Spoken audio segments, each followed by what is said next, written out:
Okay, guys, since I am the smartest as your new government, let's talk about energy, how we create it, alternative energy, free energy.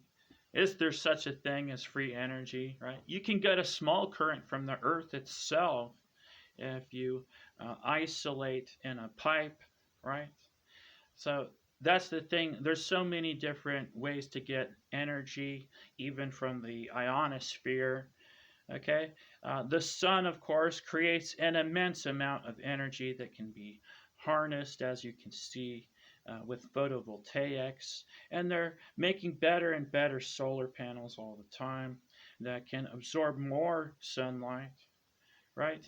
And at night, if you consider thermal, okay, if you go thermal, I'm the guy who invented the thermal window generator using Peltier tax. So, what we used to make frosty with the Celeron 366 when we first started overclocking computers. You know how you can make one side of the ceramic square uh, frosty and then the other side super hot when you give it electricity, right? So you can use that as a generator. I'm sure you all know. Using tea lights, right? Or with ambient temperature using two panes of glass. When it's warm inside your house and you use a wood stove, you can generate energy from your windowsill now because I gave you this, right? So you have different vectors to create energy using two differentials, right? And with pressure, now we know that you can use basic vacuum physics to generate power. So this is the latest and greatest stuff for generating electricity. Basic vacuum physics is what is leading us towards what I consider free energy. So, you know, when you zap a bubble underwater with a laser, it glows bright, right? Something happens when it pops. It creates an immense amount of energy, right? What if you could use this to heat the water itself, right?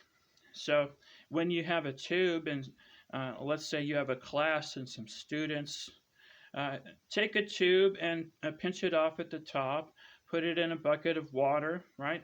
So all the water's in that tube. And now draw the top of it up 33 feet high. It starts to steam at the top. Basic vacuum physics. Now, how can we harness energy out of that? Right? With the vacuum steam turbine, right? Just like we create steam using nuclear. Okay?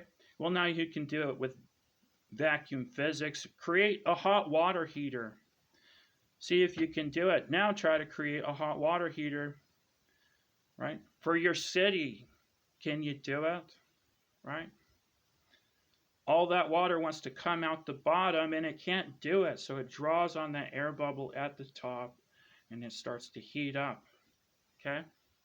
So, and you have magnet piston generators. You're all trying to make the Perendev generator, I can see, right? How can you do magnetic shielding? How can you overcome cogging? And that's the big dilemma. Some people have done this with their inventions, and for the rest of us, it's a big struggle. So tell me how you overcame cogging, creating a magnet spin, right? So you can see uh, this is something you can do with the spring as well, right? But we have this problem of entropy. How did I discover perpetual motion?